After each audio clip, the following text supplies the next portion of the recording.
जय शनिदेव, जय श्री कृष्ण।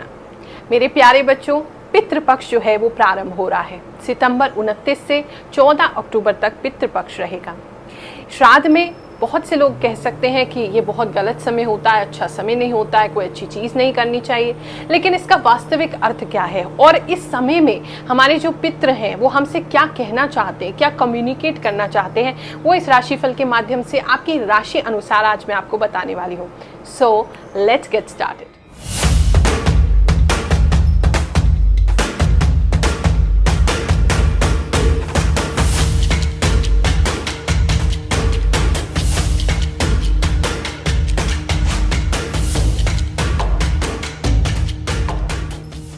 आपको बहुत से सज्जनों ने बताया होगा कि पितृ दोष आपकी जन्म कुंडली में है। बहुत से लोग पितृ दोष को लेकर के डर जाते हैं। हमारे पास भी जनता दरबार जो हर गुरुवार को निःशुल्क हम लगाते हैं, उसमें बहुत से लोग आते हैं, कहते हैं हमें पितृ दोष है जिसकी वजह से हम बहुत परेशान हैं, किसी ने हमें बताया है।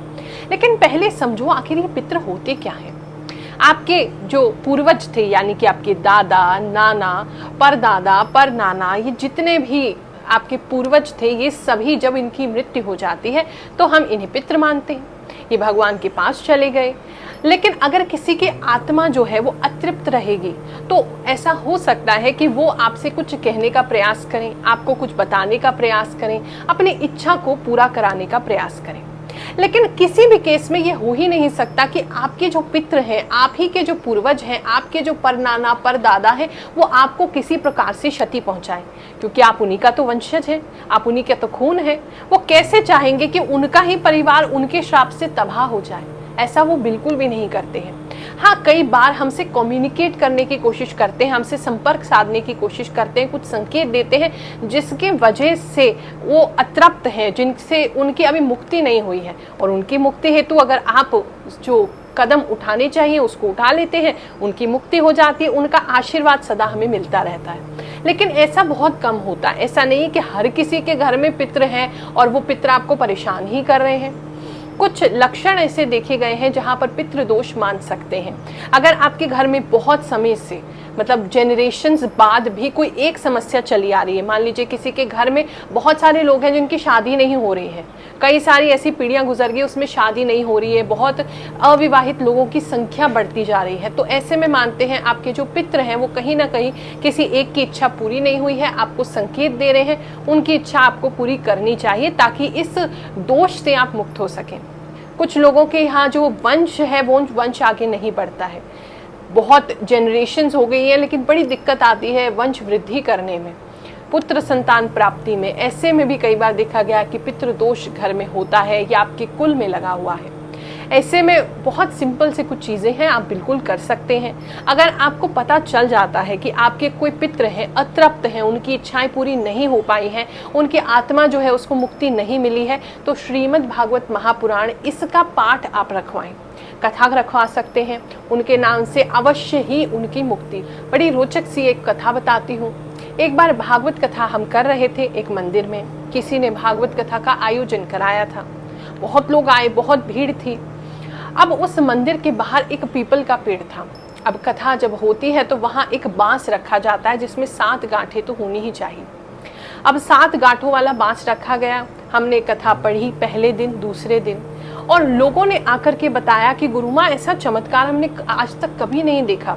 एक एक करके वो जो गांठ थी, जैसे कथा में हम बताते हैं धुंधकारी की कथा में कि प्रेत योनि में था वो, और उसने बांस में रह करके कथा सुनी और फिर उसकी 7वें दिन मुक्ति हुई। तो ऐसी ही सेम घटना, ये मेरी आंखों देखी बात है, वो बांस के भी मैंने दर्शन किए थे, वो पूरा बांस फट गया था, 7 गांठें उसकी खुल गई थी। तो हमने खुद इस चमत्कार को देखा है कि श्रीमद् भागवत महापुराण को करने से, कथा श्रवण करने से, मूल पाठ रखवाने से हमारे पितरों की शांति होती है। तो आप उसका आयोजन कर सकते हैं। इसके अलावा मान लीजिए इतना बड़ा आयोजन आप नहीं कर पा रहे हैं, तो इस स्थिति में आपके जो भी पूर्वज थे, आप उनके लिए प्रॉपर गया जी में तर्पण वगैरह अगर कर चुके हैं, उसके बाद भी शांति नहीं हो रही है, तो जो भी आपको पता चला है कि इनके वजह से इनकी मुक्ति नहीं हुई, इनकी तृप्ति नहीं हुई है, तो उस व्यक्ति की वो इच्छा को पूर्ण करने का प्रयास करें। कि अगर मान लीजिए फॉर एग्जांपल आपको पता चल गया है कि आपके जो भी पूर्वज थे उनमें से किसी को एक्सीडेंट से उनकी मृत्यु हुई है, तो अभी उनकी इच्छा जो थी जीने की, आगे कार्य करने की, वो पूरी नहीं हो पाई है। तो आप उस कार्य को, जो अधूरा कार्य उनका रह गया, अगर उसको पूरा कर देते हैं तो ऐसे में पितृदोष निवारण आपका हो जाएगा। ये भी मालूम नहीं पड़ रहा है तो अपने पूर्वजों के नाम से आप भंडारा इत्यादि समय समय पर करते रहें, उनके नाम से दान पुण्य करते रहें, खासकर उनको जो भी चीज़ें पसंद थी वो करते रहें। अगर समर्थवान हैं आप तो बुजुर्गों के लिए आप एक आश्रम निर्माण कर सकते हैं, ओल्ड एज होम का निर्माण कर सकते हैं तो भी, या फिर वहाँ पर भी दान पुण्य कर सकते हैं, उससे भी पितृदोष में शांति होती है। पितृदोष हमेशा बुरा नहीं होता है और ना ही श्राद्ध या पितृपक्ष बुरे होते हैं।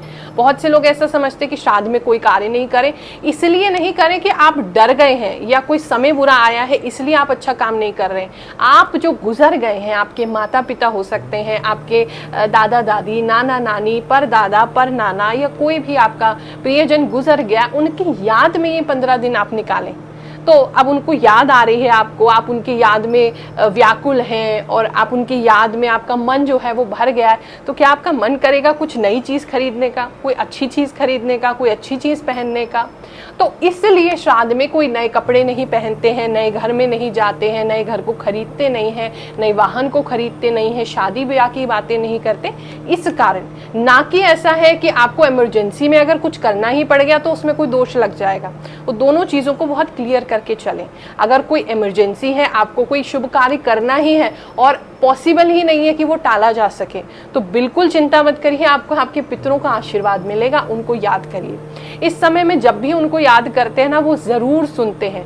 एक विशेष ऐसा चैनल खुलता है इन 15 दिनों में कि जिससे भी आप बात करना चाहते हैं वो आपके पितर आपको आशीर्वाद देने ज़रूर आते हैं। और बहुत से लोग ऐसे हैं जो मुझे बताते हैं, गुरु माँ सपने में हमने अपने पितरों को देखा। तो ये भी शुभ संकेत है, शुभ लक्षण है। अब हम बात करेंगे आपकी राशि अनुसार आपके पितर आपसे क्या कहना चाहते हैं, क्या आपको स्पेशल बात बताना चाहते हैं, क्या मैसेज देना चाहते हैं। तो शुरू करते हैं।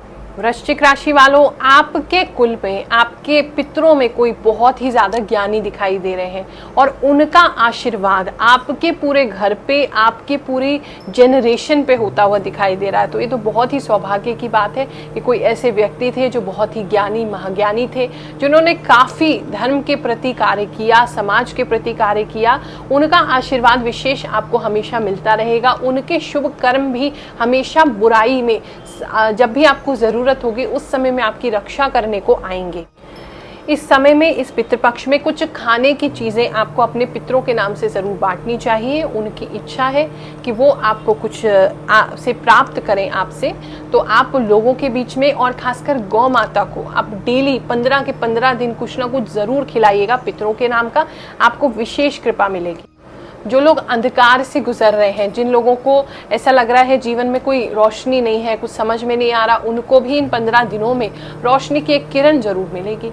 इस समय में अगर आप भी कोई ज्ञान की किताब पढ़ेंगे या आपके घर में आपके पूर्वजों की पहले से कोई ऐसी पुस्तक रखी है, श्रीमद् भागवत महापुराण हो गई, महाभारत हो गई, या कोई सी भी ऐसी पुस्तक, गीता हो गई, श्रीमद् भगवत गीता हो गई, महाभारत हो गई, रामायण हो गई, ऐसा कुछ भी, या सुंदरकांड वगैरह रखा है, तो उसको इन पितृपक्ष में आप ज़रूर पढ़ें, वहाँ से आपको लाभ ज़रूर मिलेगा।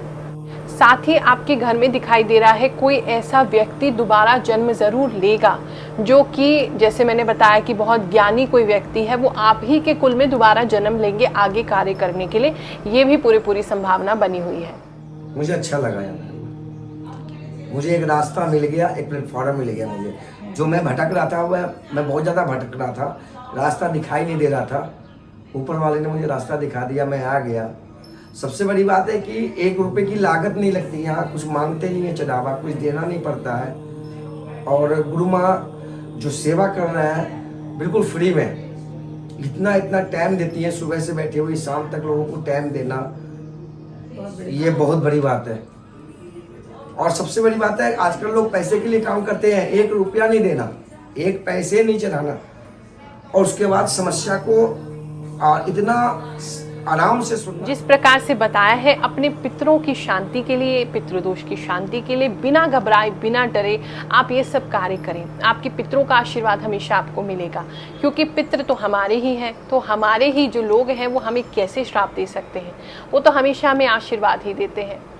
यही मेरी कामना है कि आप सभी के पितृ इन 15 दिनों में आपके साथ मिलें, आपसे बात करें, आपको आशीर्वाद दें और आपकी भावनाएं भी उन तक पहुंच सके। आपसे अगर कोई भूल हो गई, कोई त्रुटि हो गई है तो आप उनसे क्षमा मांग सके और वो भी उन तक पहुंच पाए, यही मेरी प्रार्थना है। आप सभी को आशीर्वाद देते हैं। जय शनिदेव, जय श्री कृष्ण।